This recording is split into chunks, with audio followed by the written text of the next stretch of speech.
Praise the Lord.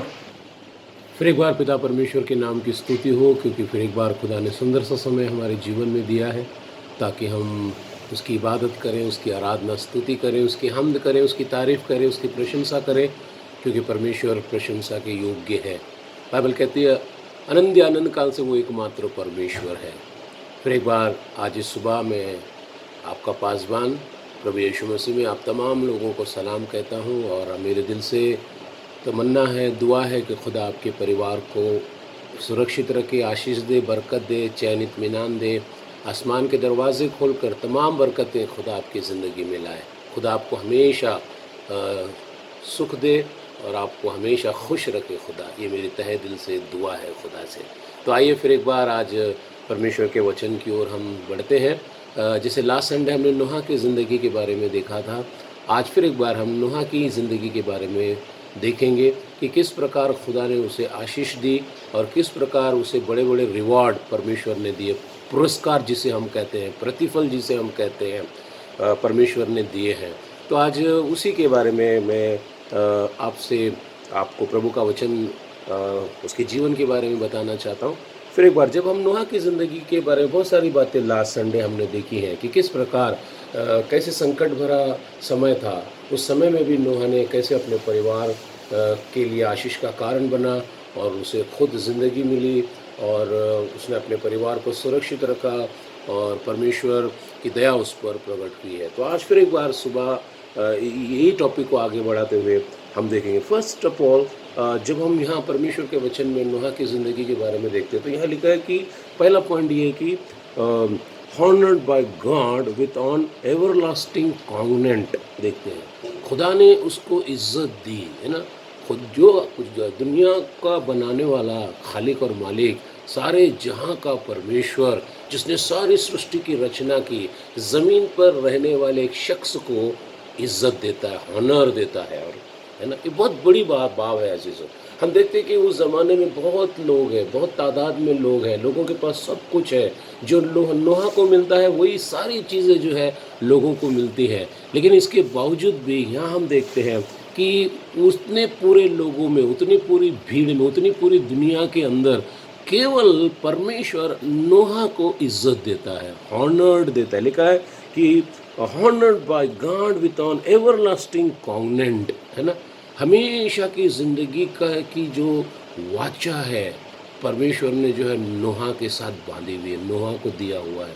ये बहुत बड़ी भाव है। ये हम परमेश्वर का धन्यवाद करते हैं इस बात के लिए। हम परमेश्वर के वचन में देखेंगे, जैसे उत्पत्ति उसका 9 अध्याय, उत्पत्ति उसका 9 अध्याय और उसका 12 से वचन जब हम पढ़ते तो यहाँ इस प्रकार लिखा है, फिर परमेश्वर ने कहा, जो वाचा मैं तेरे साथ और जितने जीवित प्राणी तुम्हारे संग है उन सब के साथ भी युगायुग की पीढ़ियों के लिए बांधता हूँ, उसका ये चिन्ह है। मैंने बादल में अपना धनुष रखा है, वो मेरे और पृथ्वी के बीच में वाचा का चिन्ह होगा। और जब मैं पृथ्वी पर बादल फैलाऊं तब बादल में धनुष दिखाई देगा। तब मेरी जो वाचा तुम्हारे और सब जीवित शरीरधारी प्राणियों के साथ बंधी है उसको मैं स्मरण करूंगा। तब ऐसा जल प्रलय फिर ना होगा जिससे सब प्राणियों का विनाश हो।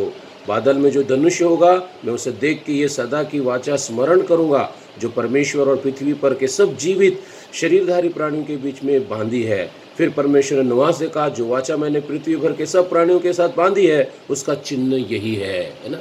हम यहाँ पर देखते हैं कि परमेश्वर ने किस प्रकार नोहा के साथ में एक हमेशा की ज़िंदगी की जो वाचा है वो परमेश्वर ने बांधी है। जिसका कारण क्या है, आज नोहा को जो इज्जत मिल रही है ना, वो हम देखते हैं कि उसने परमेश्वर के हुक्म की तामीर की है, परमेश्वर के साथ उसने सारी चीज़ें वो ये की है। और दूसरी चीज़ हम नोहा की ज़िंदगी के बारे में देखते हैं, remember by the Lord and deliver from death, है ना। और यहाँ लिखा है कि खुदा ने जब पूरी दुनिया का विनाश करने का निश्चय किया तो सबसे पहली बात हम देखते गॉड रिमेंबर नोहा। इसका मतलब है जो ज़मीनी ज़िंदगी में हम जो कुछ भी करते हैं अच्छे काम जो हम करते हैं, अच्छा जीवन जो हम जीते हैं, अच्छी तालीम जो हमको परमेश्वर के वचन से मिलती है, और जब हम परमेश्वर में बने हुए रहते हैं तो खुदा हमको याद करता है। ये नोहा के ज़रिए से परमेश्वर हमें बताना चाहता है। उस दुनिया में बहुत सारे लोग हैं, है ना? लेकिन परमेश्वर ने किसे याद किया? केवल नोहा को याद किया है। लिखा है कि remember by the Lord and deliver from death, है ना? परमेश्वर ने नोहा को स्मरण किया और उसे क्या किया? मौत की ज़िंदगी से छुड़ाया उसको परमेश्वर ने। ये बहुत बड़ी बात है अज़ीज़ों। हम जो भी ज़िंदगी ज़मीनी जीते हैं, इसका मतलब ये नहीं कि खुदा हमें देखता नहीं है।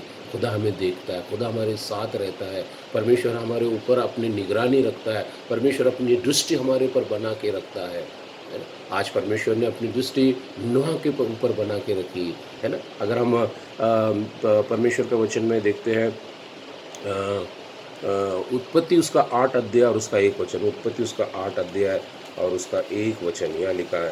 उत्पत्ति उसका 8 अध्याय और उसका 1 वचन, 8 का 1 में लिखा हुआ है, परंतु परमेश्वर ने नोहा और जितने बैनोले पशु और घरेले पशु उसके संग जहाज में थे उन सबों की सुधि ली, और परमेश्वर ने पृथ्वी पर पवन बहाई और जल घटने लगा, है ना? यहाँ लिखा है कि परमेश्वर ने नोहा और जितने बैनोले पशु उनकी सुधि ली।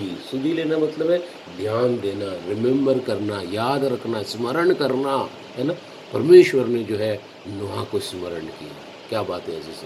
आज अगर हम भी कोई एक अच्छी ज़िंदगी जीते, विश्वास की ज़िंदगी जीते, खुदा के साथ चलते हैं, खुदा के हुक्म की तामीर करते हैं, परमेश्वर की बातों को मानते, उसको करते हैं, तो खुदा हमें इज़्ज़त देता है। दूसरी चीज़, खुदा हमें स्मरण करता है, रिमेंबर करता है ना? और तीसरी बात जो है नूह के बारे में जो हम देखते हैं, लिखा है build the first alter recorded है, लेकिन build the first alter record, पहला अल्टर बनाने वाला, पहला वेदी, है ना? वेदी बनाने वाला, पहला वेदी बनाने वाला, उसका बारे में बाइबल में लिखा है कि फर्स्ट है, पहला है, और उसको परमेश्वर यहाँ पे रिकॉर्ड किया गया है, उसको यहाँ पर दर्शाया गया है। जब हम जेनेसिस उसका 8 अध्याय और उसका 20 वचन पढ़ते हैं, जेनेसिस उसका 8 अध्याय और उसका 20 वचन, जेनेसिस उसका 8 अध्याय और उसका 20 वचन, तब नोहा ने यहोवा के लिए एक वेदी बनाई और सब शुद्ध पशु और सब शुद्ध पक्षियों में से कुछ कुछ लेकर वेदी पर होम बलि चढ़ाई। देखो यहाँ बहुत बड़ी बात है कि जब परमेश्वर ने नोहा के ज़िंदगी में इतना बड़ा चमत्कार किया कि सारे जहां, सारी दुनिया को उसने मिटा डाला, लेकिन नोहा और उसके परिवार को परमेश्वर ने बचाया। और जब नोहा जहाज़ में से बाहर आया तो हमें नोहा के जीवन का एक बहुत अच्छा कार्य जिसने परमेश्वर के लिए किया देखते हैं। उसने क्या किया? धन्यवाद दिया परमेश्वर का, है ना? उसने क्या किया? यह लिखा है कि तब नोहा ने यहोवा के लिए एक वेदी बनाई और सब शुद्ध पशु और सब शुद्ध पक्षियों में से कुछ कुछ लेकर वेदी पर होम चढ़ाया। उसने परमेश्वर को क्या किया? धन्यवाद किया उसने, और परमेश्वर को उसने जो है उस वेदी पर जो है वो लेकर उसने होम बलि चढ़ाई, लिखा हुआ है।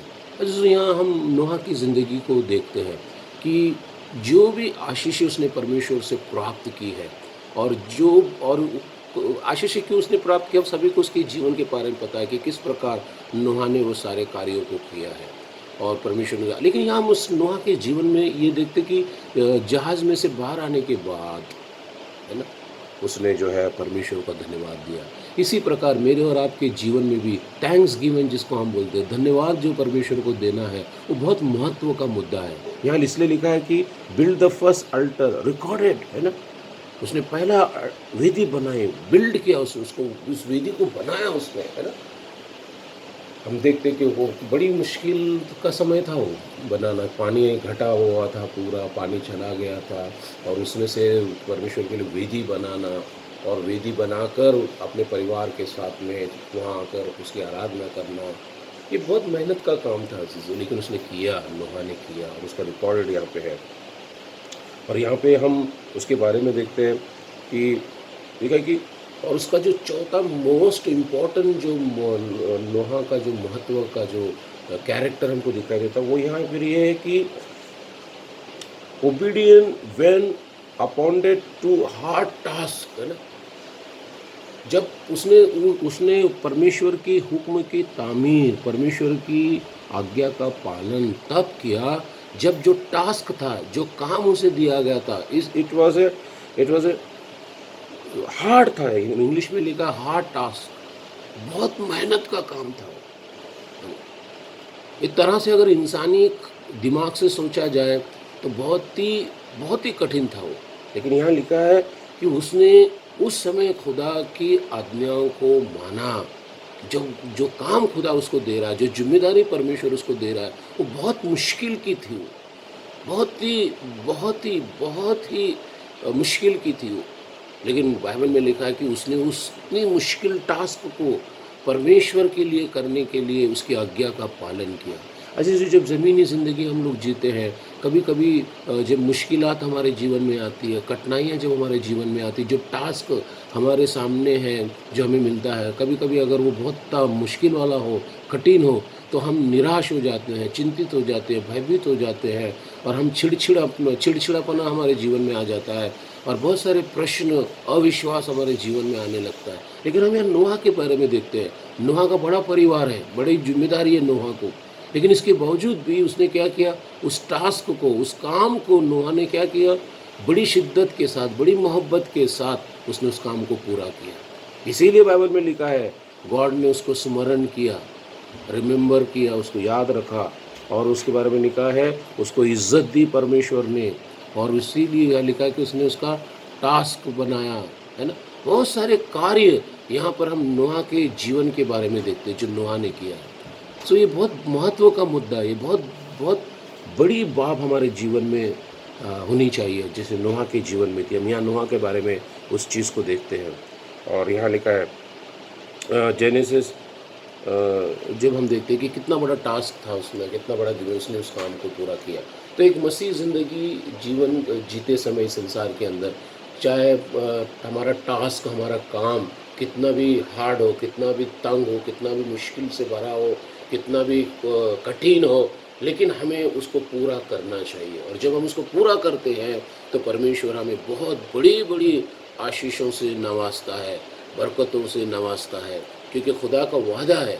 और आज हम यहाँ नोहा के जीवन के बारे में इन सारी बातों को देखते हैं, और हमारे लिए बहुत बड़ा ऐसी चुनौतियाँ हमारे जीवन में आती हैं, और उन चुनौतियों को देखकर हम पीछे चले जाते हैं। लेकिन अजीज़ों, हमें उन चुनौतियों को देखकर पीछे नहीं जाना चाहिए, बल्कि संघर्ष करते हुए, उन चुनौतियों के साथ लड़ते हुए हमें विजय के मार्ग की ओर, अपने लक्ष्य की ओर आगे बढ़ना चाहिए। आज हम जिस देश में हैं, जिस दुनिया में हमारा जीवन हम बसर कर रहे हैं, सारी दुनिया को जब आज हम देखते हैं तो बहुत बड़ा टास्क है, बहुत बड़ा काम है, बड़ा कठिन है। हम देखते हैं कि जो बीमारियां हैं, महामारियां हैं, नौकरी लोगों की चले जा रही है, और लोग जो है परेशान हैं, और बहुत जगह पे जो है तूफ़ान है, बारिश है, कई जगह पर बाढ़ है। ऐसी माहौल आज हमारे इर्द गिर्द है। लेकिन अजीज़ों, हमारा परमेश्वर विश्वास योग्य परमेश्वर है, हमारा परमेश्वर जिंदा परमेश्वर है। उसने वादा किया है कि अगर हम उसमें बने रहते हैं, परमेश्वर के साथ चलते हैं, उसके विश्वास में बने रहते हैं, उसकी आज्ञाओं का पालन करते हैं, जो काम उसने हमको दिया उस काम को जब हम करते हैं, तो चाहे दुनिया कितनी भी संकट से क्यों ना जा रही हो, चाहे कितनी बड़ी से बड़ी महामारी क्यों ना हो, लेकिन परमेश्वर हमको बचाएगा, परमेश्वर हमें स्मरण करेगा, हमें इज्जत देगा, और हमारे लिए बहुत बड़ी वाचा जो परमेश्वर ने बांधी है उसको वो पूरा करेगा।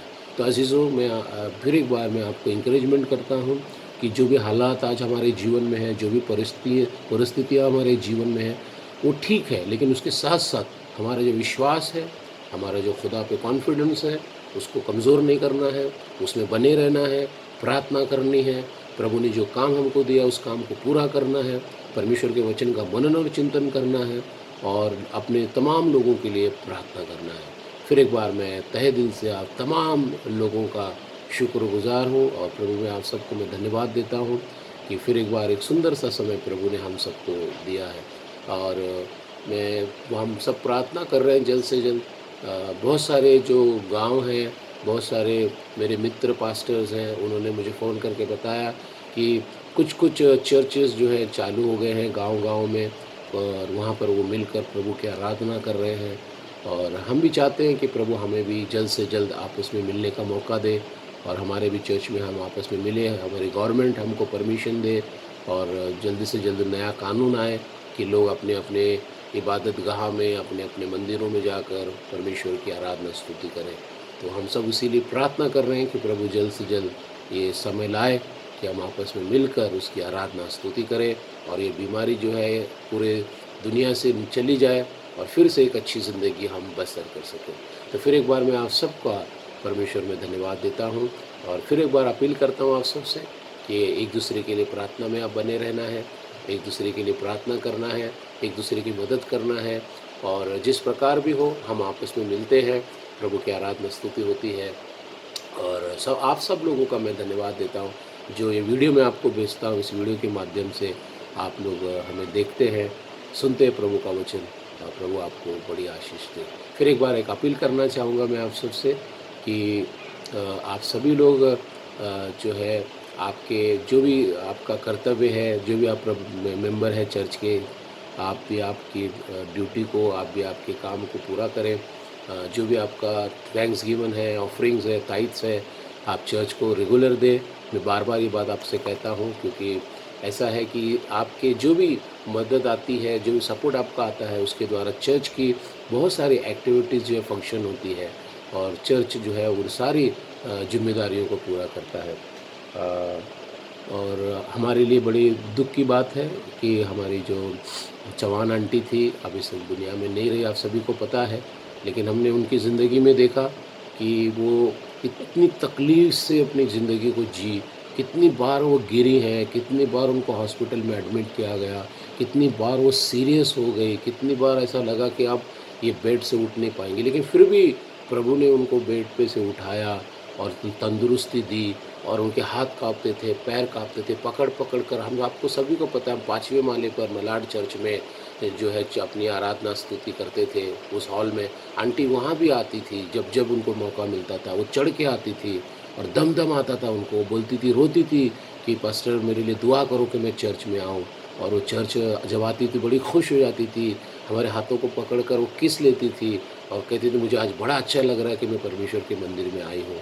तो अज़ीज़ों, आंटी ने एक अच्छी ज़िंदगी खुदावन यीशु मसीह में जी है, और हमारा सबका भरोसा है कि खुदा में वो महफूज है, और खुदा उनके परिवार को तसल्ली दे, उनके परिवार को परमेश्वर बचाए, आशीष दे। ये हमारी तहे दिल से दुआ है। आंटी से एक चीज़ हमको सीखनी चाहिए। हमने देखा कि आंटी हमेशा बीमार रहीं, बहुत बार वो हॉस्पिटल में एडमिट रहीं, बहुत बड़ी-बड़ी दवाइयाँ उनको दी गई, काफ़ी कमज़ोरी उनकी थी, लेकिन आंटी हमेशा परमेश्वर की बातों में, खुदाई बातों में, और चर्च आने में, चर्च के लोगों को घर में बुलाने में, खिलाने में, वो बहुत उनको आनंद मिलता था। तो अज़ीज़ों, हमारे लिए एक बेहद खुशी की बात थी कि खुदा ने हमको एक ऐसी आंटी हमारे आँखों के सामने मिसाल के तौर पे दिखाई। हमें सबक लेना है उनसे कि हमें चाहे कितनी भी तकलीफ़ें हों, मुसीबतें हों, लेकिन जो खुदाई मोहब्बत है, खुदा के साथ का जो संबंध है, जो चर्च जाना है, आराधना करना है, अपने घर में मीटिंग को रखना, ये सीखना बहुत ज़रूरी है। तो खुदा उसके परिवार को तसल्ली दे। फिर एक बार आप सबको प्रेज़ द लॉर्ड, और प्रभु आप सबको आशीष दे। आइए हम दुआ करें। ज़मीन के खालिक और मालिक, ज़िंदा खुदा, आसमानी बाप, फिर एक बार हम तेरा धन्यवाद करते हैं, स्तुति करते हैं प्रभु। तू महान है, सामर्थी है, दयालु, कृपालु, अनुग्रहकारी परमेश्वर है। तू राजाओं का राजा, प्रभुओं का प्रभु, सेनाधीश यहोवा परमेश्वर है। फिर एक बार प्रभु हम तेरा धन्यवाद करते हैं, स्तुति करते हैं आज के सुंदर समय के लिए प्रभु, जो तूने आज हमारे जीवन में दिया है। विशेष करके प्रभु इस सुबह के समय तेरे चरणों में आते हुए प्रार्थना करते हैं पिता परमेश्वर, विशेष करके अपनी आंटी के लिए लॉर्ड। खुदा बाप, वो इस दुनिया से चली गई। खुदावन, हम जानते हैं खुदा बाप कि कितना कठिन ज़िंदगी उन्होंने जिया, कितनी बीमारी से वो पीड़ित थी, लेकिन फिर भी प्रभु वो हमेशा तेरे ईमान में बनी रही, और प्रभु तुझसे प्यार करती रहे। हम दुआ करते उनके परिवार को तू आशीष दे और तसल्ली दे परमेश्वर। विशेष करके प्रभु इस समय मैं अपने चर्च के तमाम लोगों के लिए दुआ करता हूँ, अपने बुज़ुर्ग महिलाओं के लिए, अपने पिता समान अपने बुज़ुर्ग लोगों के लिए, अपने भाइयों के लिए, अपनी बहनों के लिए, संडे स्कूल के बच्चों के लिए, यूथ के लिए। परमेश्वर इन सब पर तेरे अनुग्रह कृपा का तू हाथ बना के रख। जो जवान बच्चे काम करते हैं परमेश्वर, आने जाने में उनकी अगुवाई कर, उनकी मदद कर, उनकी सहायता कर परमेश्वर, और उन्हें तो सुरक्षित रखता था। विशेष करके प्रभु मैं दुआ करता हमारे एल्डर्स के लिए परमेश्वर, हमारे सारे एल्डर्स को पवित्र आत्मा के द्वारा तू मार्गदर्शन कर, उन्हें अच्छी हेल्थ दे, और प्रभु जो भी चर्च की जिम्मेदारी का काम उन्हें मिला है उसे करने में तू उनकी सहायता और मदद कर। विशेष करके प्रभु मैं प्रार्थना करता हूँ हमारे चर्च की जितनी भी एक्टिविटीज़ है वो सारी एक्टिविटीज़ चल रही है प्रभु, इसके लिए हम आपका धन्यवाद देते हैं। विशेष करके प्रभु हम प्रार्थना करते हैं कि आने वाले दिनों में जल्द से जल्द चर्च हमारा चालू हो, हम आपस में मिलकर एक दूसरे को रूबरू देखकर प्रभु तेरी आराधना स्तुति करे, ऐसी कृपा और दया कर परमेश्वर। फिर एक बार प्रभु मैं दुआ करता हूँ जो लोग प्रार्थना में हैं, प्रार्थना करने वाले हैं प्रभु, और जो लोग अपने चाहते कि उनके लिए प्रार्थना की जाए, जो बीमार है उनके लिए हम दुआ करते परमेश्वर, उन सबको आप आशीष दीजिए, चंगाई दीजिए, तेरे अनुग्रह कृपा का हाथ आप रखिए। फिर एक बार प्रभु आगे का सारा समय तुझे देते हुए ये प्रार्थना तेरे पुत्र प्रभु यीशु के नाम से मांगता हूँ, सुन और कबूल कर, आमीन। आप सभी लोगों से निवेदन है कि आने वाला जो रविवार है हमारा होली कम्युनियन होगा, और होली कम्युनियन के लिए जब भी मैं आपको ये वीडियो भेजूँ, और जब भी आप इस वीडियो को देखें, तो साथ जब भी आप वीडियो को देखते होंगे तो अपने पास में वाइन और ब्रेड या तो आप घर में बना सकते हैं, और या तो आप ब्रेड ला सकते हैं, तो रोटी घर में आप ला के रख सकते हैं।